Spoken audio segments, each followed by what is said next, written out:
പ്രിയമുള്ള ഈശോയിൽ സ്നേഹിതരെ, ദൈവവചനത്തിൻ്റെ പ്രകാശം നിറഞ്ഞ ഈ ആത്മീയ പ്രഭാതത്തിലേക്ക് നിങ്ങളെല്ലാവരെയും ഹൃദയത്തിൽ നിന്നും നന്മകൾ നിറഞ്ഞ സ്വാഗതം ചെയ്യുന്നു.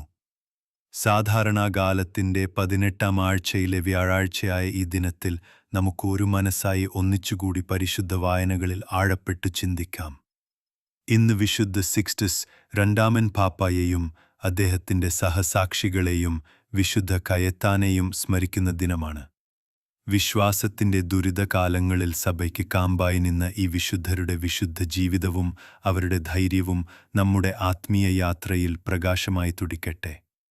അവരുടെ മധ്യസ്ഥതയെ നമ്മുടെ പ്രാർത്ഥനയിൽ ചേർത്ത് പുതിയ ദൈവീക ഊർജത്തോടെ നാം ഇന്ന് ആരംഭിക്കാം. ഇന്നത്തെ ധ്യാനത്തിൽ നമ്മൾ ആഴത്തിൽ ചിന്തിക്കേണ്ടത് മനുഷ്യൻ്റെ പരിമിതിയും ദൈവത്തിൻ്റെ അതിരില്ലാത്ത കരുണയും തമ്മിലുള്ള അത്ഭുതകരമായ ബന്ധത്തെക്കുറിച്ചാണ്. മനുഷ്യൻ അവൻ എത്ര ഉന്നതമായ സ്ഥാനത്തുണ്ടായാലും തൻ്റേതായ ബലഹീനതകളിലും തെറ്റുകളിലും അകപ്പെടുന്നത് സ്വാഭാവികമാണ്. എന്നാൽ അതിൻ്റെ നടുവിലും ദൈവം തൻ്റെ മുഷിപ്പോടല്ല, മറിച്ച് കരുണയോടും ലക്ഷ്യബോധത്തോടുമാണ് ഇടപെടുന്നത്. ഇന്ന് നമ്മൾ വായിക്കുന്ന വചനങ്ങൾ മോശയുടെ അവിശ്വാസം മുതൽ പത്രോസിൻ്റെ നിസ്സഹായത വരെയുള്ള മനുഷ്യകഥകളെ ആഴത്തിൽ അനാവരണം ചെയ്യുന്നു. ഒന്നാം വായനയിൽ മരുഭൂമിയിലൂടെ യാത്ര ചെയ്യുന്ന ഇസ്രായേൽ മക്കളുടെ ഉറച്ച വിശ്വാസം മറക്കുന്ന നിമിഷത്തിൽ മോശയും അകലുന്നതിനെ കാണാം. സുവിശേഷത്തിൽ ഈശോയെ അടുപ്പമായി അനുഭവിച്ച ശിഷ്യനായ പത്രോസ് പോലും തൻ്റെ ആശങ്കകൾക്കിടയിൽ മനുഷ്യസ്വഭാവം പുറത്തെടുത്തിരിക്കുന്നു. ഈ സംഭവങ്ങൾ നമ്മെ ഓർമ്മപ്പെടുത്തുന്നത് ദൈവം നമുക്ക് എത്രമേലാണ് കരുതുന്നത് എന്നതും നമ്മുടെ താളം തെറ്റുന്ന സമയങ്ങളിലും അവൻ തൻ്റേതായ വിധത്തിൽ നമുക്ക് വഴി കാണിച്ചു തരുന്നവനാണ് എന്നതുമാണ്. സംഖ്യാപുസ്തകത്തിലെ 20-ാം അധ്യായത്തിലെ ആദ്യ 13 വാക്യങ്ങൾ നമ്മെ ഈ സന്ദേശത്തിലേക്ക് നയിക്കുന്നു. ഇതൊരു ചരിത്ര സംഭവം മാത്രമല്ല, മറിച്ച് നമ്മുടെ ആത്മീയ യാത്രയുടെ ഭാഗമായിരിക്കുന്നു. അതുകൊണ്ടുതന്നെ നമുക്ക് ആ വചനങ്ങൾ ശ്രദ്ധയോടെ കേൾക്കുകയും അവയിലൂടെയുള്ള ദൈവസന്ദേശം നമ്മുടേതായ ജീവിതത്തിൽ എങ്ങനെ പ്രതിഫലിപ്പിക്കാമെന്ന് ആലോചിക്കുകയും ചെയ്യാം. അന്നുകാലത്ത് ഇസ്രായേൽ മക്കൾ സീൻ മരുഭൂമിയിലേക്കെത്തി കാദേശിൽ തങ്ങുകയും അവിടെയാണ് മിരിയാം അന്തരിച്ച് സംസ്കരിക്കപ്പെട്ടതും. അതിനു പിന്നാലെ ജനം കടുത്ത ദാഹത്തിൽ വലയുന്നു. കുടിക്കാൻ തുള്ളലെ വെള്ളമില്ലാതായതോടെ അവർ മോശയെയും അഹറോനെയും വെല്ലുവിളിച്ച് അതൃപ്തിയും അരോഷവുമോടെ മുന്നോട്ടു വരുന്നു. ഞങ്ങളുടെ സഹോദരങ്ങൾ കർത്താവിൻ്റെ സാന്നിധ്യത്തിൽ മരിച്ചുപോയപ്പോൾ എന്തിനായിരുന്നു ഞങ്ങൾ മരിക്കാതെ രക്ഷപ്പെട്ടത്? ഞങ്ങളെയും നമ്മുടെ കന്നുകാലികളെയും ചാകാൻ ഇവിടേക്ക് ഈജിപ്തിൽ നിന്ന് ഞങ്ങളെ ഇങ്ങോട്ട് കൊണ്ടുവന്നത് എന്തിനാണ്? ഇവിടെ ധാന്യമില്ല, അത്തിയോ മുന്തിരിയോ മാതളമൊന്നുമില്ല, കുടിക്കാൻ വെള്ളം പോലുമില്ല എന്നായിരുന്നു അവരുടെ വികാരം. ഈ സമ്മർദ്ദത്തിൽ മോശയും അഹറോനും ജനം മുമ്പിൽ നിന്ന് ഒളിച്ചിറങ്ങി സമാഗമകൂടാരത്തിൻ്റെ വാതിൽക്കൽ കവിഞ്ഞു വീഴുമ്പോഴാണ് കർത്താവിൻ്റെ മഹത്വം അവർക്കു തെളിയുന്നത്. ദൈവം മോശയോട് അങ്ങനെ അരുളിച്ചെയ്യുന്നു: നിന്റെ വടിയെടുക്കുക, അഹറോനോടൊപ്പം നീ ജനം മുൻപിൽ പാറയോട് സംസാരിച്ചാൽ അതിൽ നിന്ന് വെള്ളം ഒഴുകിയെത്തും. അതിലൂടെ ജനംക്കും അവരുടെ കന്നുകാലികൾക്കും ദാഹമാറും. ദൈവത്തിൻ്റെ കൽപ്പന പ്രകാരം മോശ തൻ്റെ വടിയെടുത്തു. അഹറോനോടൊപ്പം പാറയുടെ മുമ്പിൽ ജനങ്ങളെ കൂട്ടിച്ചേർത്തു. ഈ മുഹൂർത്തം ദൈവവിശ്വാസവും മനുഷ്യക്ഷമതയും തമ്മിലുള്ള അതീവ സൂക്ഷ്മമായ സന്ധിസ്ഥലമായിരുന്നു. മോശയും അഹറോനും തിരക്കിയ ജനത്തെ നേരിട്ട് അഭിസംബോധന ചെയ്യുമ്പോൾ മോശ അവരുടെ മുമ്പിൽ നിൽക്കെ പറഞ്ഞു: കേൾക്കുവിൻ, കലഹിക്കുന്ന ജനമേ, ഈ പാറയിൽ നിന്നു നിങ്ങൾക്കുവേണ്ടി ഞങ്ങൾ വെള്ളം പുറപ്പെടുവിക്കണോ എന്നു ചോദിച്ചു. അതോടെ അവൻ കൈ ഉയർത്തി തൻ്റെ വടിയെടുത്ത് പാറയെ 2 തവണ അടിച്ചു. അതിനുശേഷം ധാരാളം വെള്ളം പുറത്തേക്ക് ഒഴുകി. ജനവും അവരുടെ കന്നുകാലികളും ദാഹം തീർത്തു. എന്നാൽ ഈ അതിസാധാരണമായ കാഴ്ചക്കപ്പുറത്ത് ദൈവം മറ്റൊരു കാര്യത്തിൽ ശ്രദ്ധിച്ചു. അവൻ മോശയോടും അഹറോണോടും ഈ സംഭവത്തിന്റെ പേരാണ് മെരീബായുടെ ജലം. എവിടെ ഇസ്രായേൽ ജനം ദൈവത്തോട് കലഹിക്കുകയും ദൈവം തന്റെ വിശുദ്ധത അവർക്കിടയിൽ പ്രത്യക്ഷപ്പെടുത്തുകയും ചെയ്തപ്പോൾ. പ്രിയരെ, ഈ വചനഭാഗം നമ്മെ വളരെ ആഴത്തിൽ സ്പർശിക്കുകയാണ്. 40 വർഷത്തെ മരുഭൂമിയാത്ര കഴിഞ്ഞിട്ടും ദാഹം നിറഞ്ഞ ഇസ്രായേലിന്റെ അസഹിഷ്ണുത പുനരാവൃതമാകുന്നു. പ്രതിസന്ധിയുടെ ഉരുക്കിൽ മനഃശാന്തി കെടുന്നു. ജനകോപം നേതാക്കളിലേക്കാണ് തിരിയുന്നത്. എന്നാൽ ഇവിടെ ശ്രദ്ധിക്കേണ്ടത്, അത്രയും സമ്മർദ്ദത്തിന് ഇടയിലായിരുന്നിട്ടും മോശയും അഹരോനും ദൈവത്തിന്റെ സന്നിധിയിലേക്ക് ഓടിച്ചെന്നതും തങ്ങളുടെ കുമ്പസാരത്തിലൂടെ ദൈവത്തിന്റെ മഹത്വം അനുഭവിച്ചെന്നതുമാണ്. ഒരു നേതൃത്വം പ്രതിസന്ധിയിൽ എന്തു വഴിയാണെടുക്കേണ്ടത് എന്നതിന് ഇതൊരു അദ്വിതീയ മാതൃകയാണ്. ദൈവം മോശയോട് ആവശ്യപ്പെട്ടത് വളരെ നിർവികാരമായിരുന്നു. പാറയോട് സിംപ്ലസ്മെന്റ് സംസാരിക്കണം, അതിനാൽ വെള്ളം ഒഴുകിവരും. പക്ഷേ മോശയുടെ പ്രതികരണം അതിനേക്കാൾ വ്യത്യസ്തമായിരുന്നു. ദാഹിച്ച ജനത്തിന്റെ കോപവും നിരാശയും നേരിൽ കണ്ടപ്പോൾ അദ്ദേഹം തന്റേതായ വികാരങ്ങൾക്ക് കീഴടങ്ങി.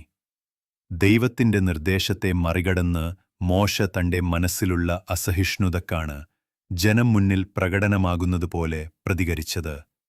മത്സരികളെ, കേൾക്കുവിൻ, നിങ്ങൾക്കുവേണ്ടി ഞങ്ങൾ വെള്ളം പുറപ്പെടുവിക്കണമോ എന്നത് ഒരു വിനീതമായ സ്തുതിയല്ല, മറിച്ച് ദൈവത്തെ ഉപേക്ഷിച്ച് സ്വന്തം ശേഷിയിലേക്കു ദൈവം സംസാരിക്കാൻ കൽപ്പിച്ചപ്പോൾ മോശ പാറയെ വടികൊണ്ട് 2 തവണ അടിക്കുന്നു.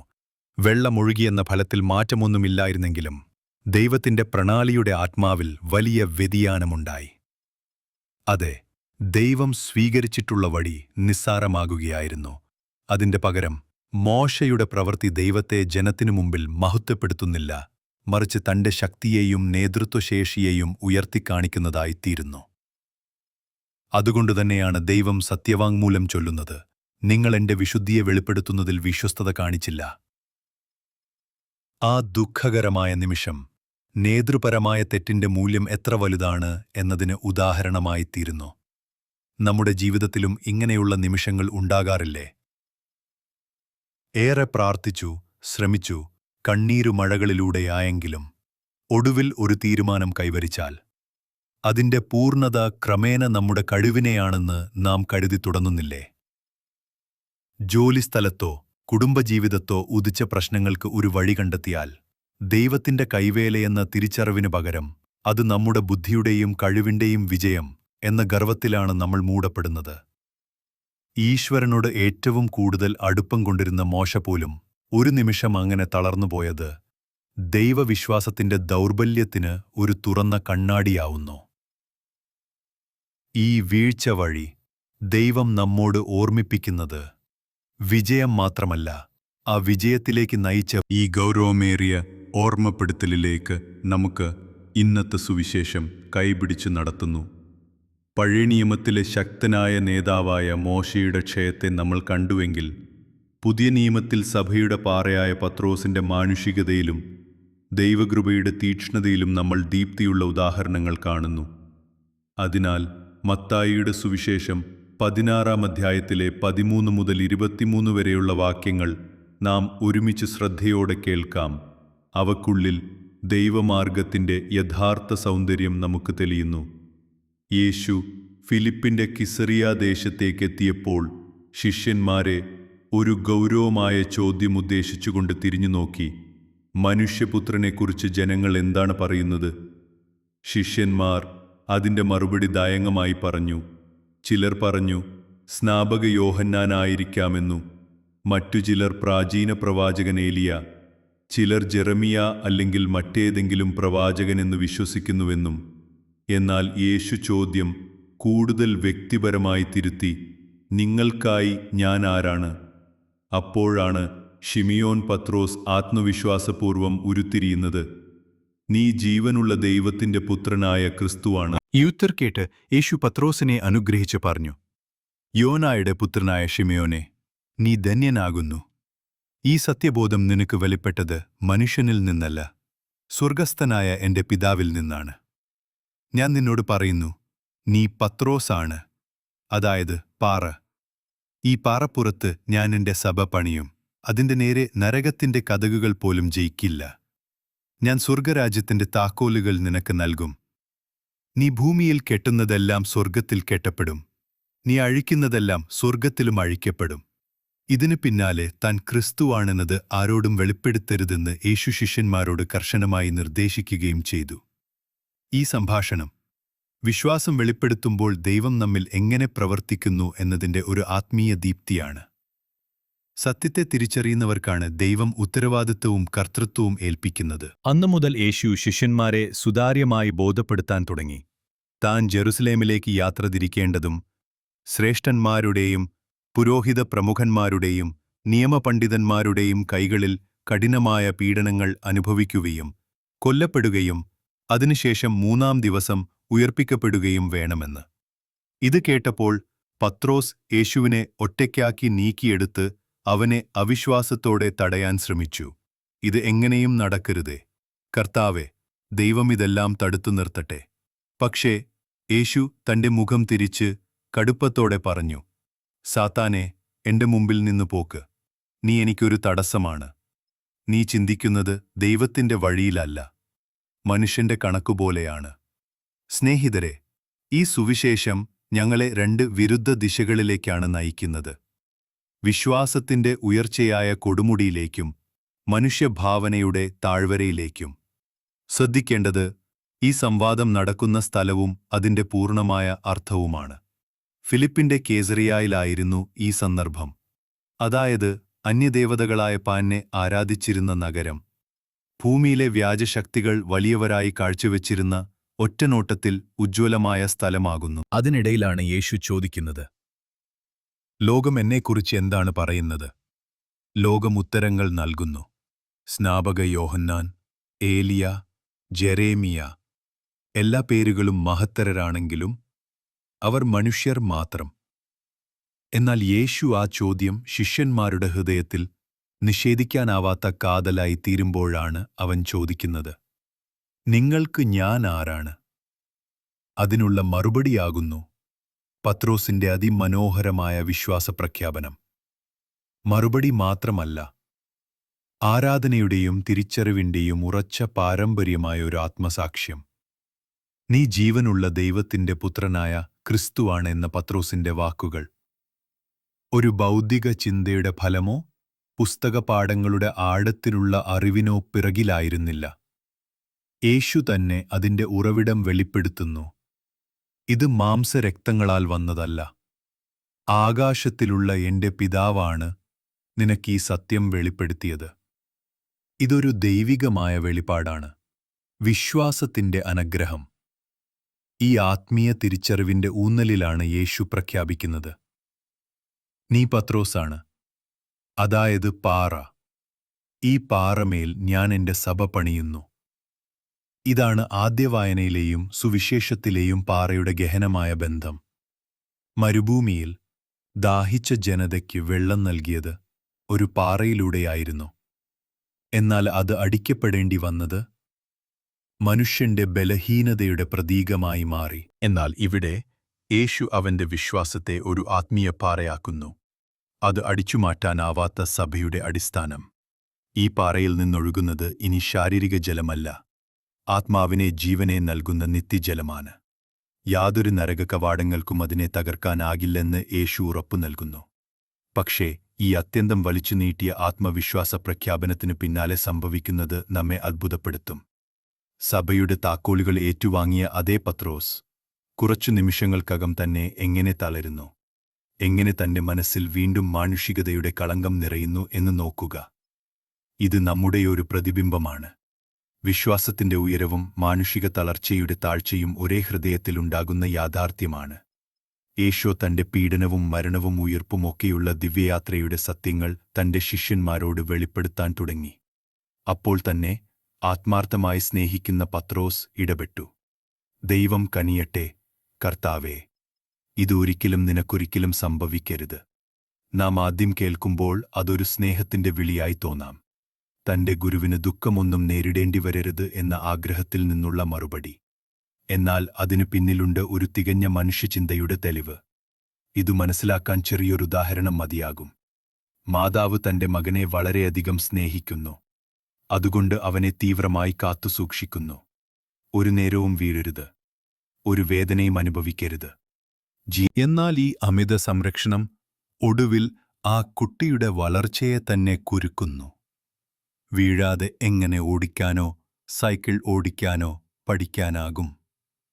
തോൽവിയുടെ രുചിയറിയാതെ വിജയത്തിന്റെ വില മനസ്സിലാകുമോ? അതുപോലെ തന്നെ പത്രോസിന്റെ സ്നേഹത്തിൽ സംശയമില്ലെങ്കിലും അതിന്റെ വഴി പൂർണ്ണമായും മനുഷ്യപ്രകൃതിയാൽ നയിക്കപ്പെട്ടതാണ്. അവൻ കാത്തിരുന്നത് അത്ഭുതങ്ങളും വിജയം നിറഞ്ഞതുമായ ഒരു മിശിഹായെ. പക്ഷേ കുരിശുമാർഗത്തിലൂടെയോ ത്യാഗത്തിലൂടെയോ എത്തുന്ന രക്ഷയെ മനസ്സിലാക്കാൻ അയാളുടെ മനസ്സ് തയ്യാറായിരുന്നില്ല. ഇത് നമ്മുടെ എല്ലാവരുടെയും യാഥാർത്ഥ്യമാണ്.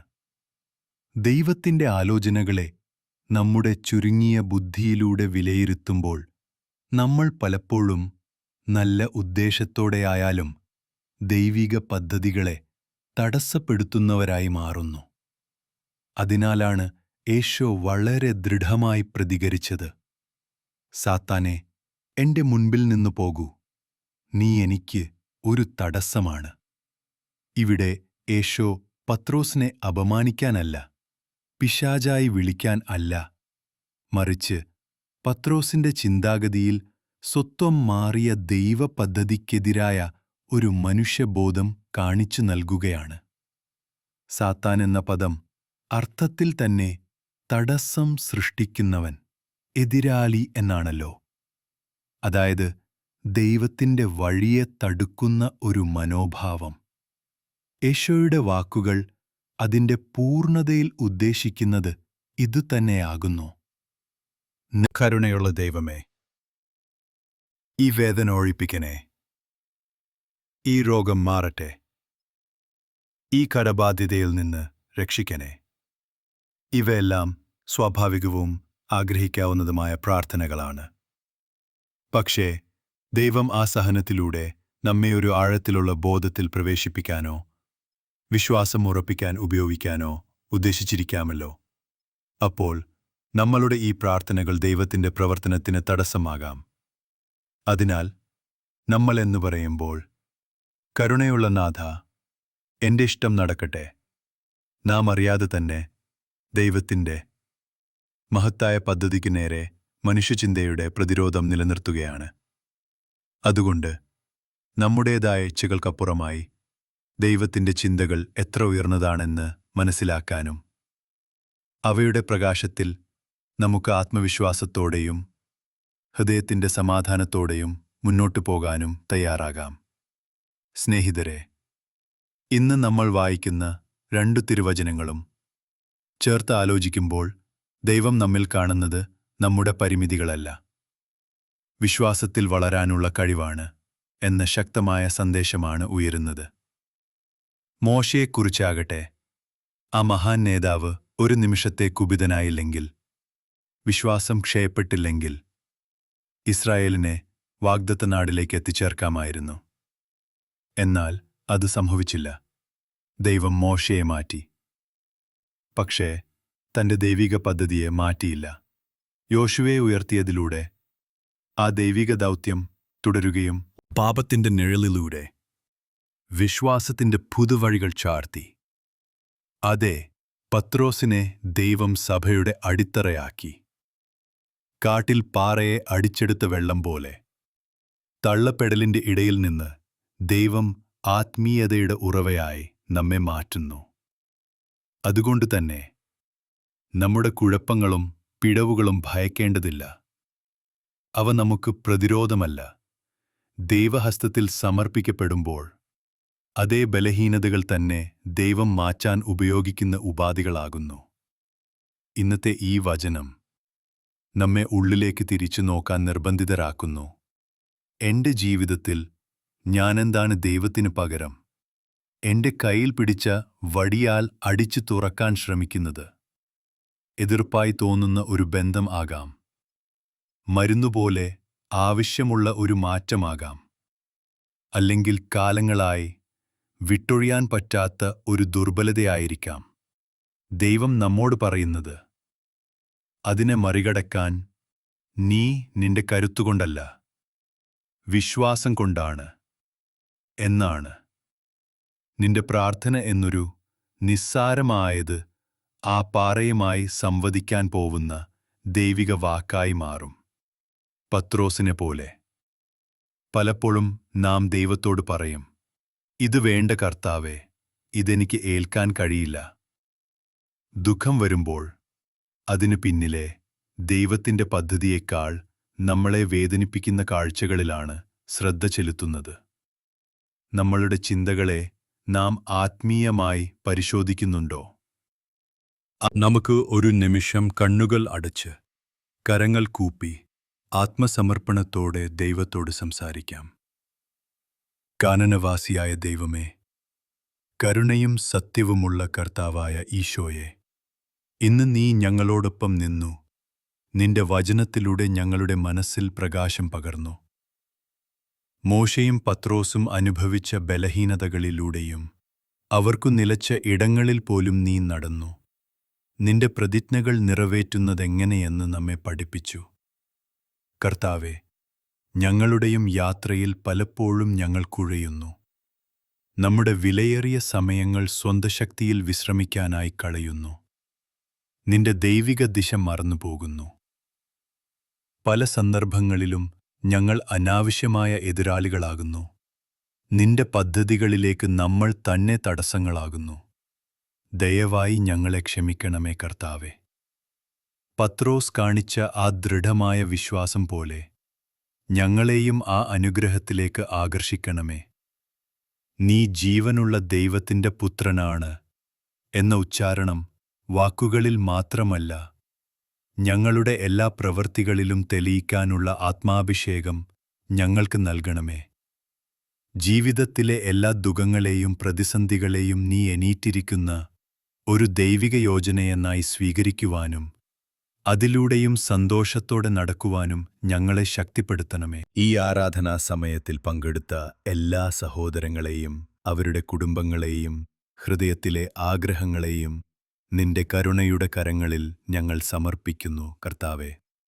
രോഗികളായവർക്കു നിന്റെ സ്പർശത്തിലൂടെ സൗഖ്യവും, വിഷാദത്തിൽ ആഴമുറഞ്ഞിരിക്കുന്നവർക്കു ആത്മാശ്വാസവും, സാമ്പത്തികമായി ഒറ്റപ്പെട്ടുപോയിരിക്കുന്നവർക്കു പുതിയ ദ്വാരങ്ങളിലേക്കുള്ള അനുഗ്രഹവും നൽകണമേ. കുടുംബങ്ങളിൽ എങ്ങനെ സമാധാനവും പരസ്പര സ്നേഹവും നിറയാമോ അതുപോലെ നിറച്ചുകൊള്ളണമേ. ഓരോ വ്യക്തിയുടെയും ജീവിതപാതയിൽ വിശുദ്ധതയുടെ വെളിച്ചം തെളിയട്ടെ. പരിശുദ്ധ അമ്മേ, ഞങ്ങളുടെ എല്ലാ ബലഹീനതകളിലും അകമ്പടിയായിത്തീർന്നവളെ, ഞങ്ങൾക്കുവേണ്ടി പ്രാർത്ഥിക്കണമേ. വിശുദ്ധ സിക്സ്റ്റസ് പാപ്പായും വിശുദ്ധ കിയത്താനും നിന്റെ സന്നിധിയിൽ നിന്ന് ഞങ്ങൾക്കുവേണ്ടി മാധ്യസ്ഥം ചെയ്യട്ടെ. സർവശക്തനായ ദൈവം, പിതാവായുള്ള സ്നേഹത്തിലും പുത്രനായ ഈശോയുടെ കുരിശിന്റെ കരുണയിലും പരിശുദ്ധാത്മാവിന്റെ സംതൃപ്തിയിലും നിങ്ങളെ ഓരോരുത്തരെയും സമൃദ്ധമായി അനുഗ്രഹിക്കട്ടെ. ആമേൻ. നിത്യജീവന്റെ രാജാവായ ഈശോ മിശിഹായ്ക്ക് സ്തുതിയും മഹത്വവും എന്നും ഉണ്ടാവട്ടെ.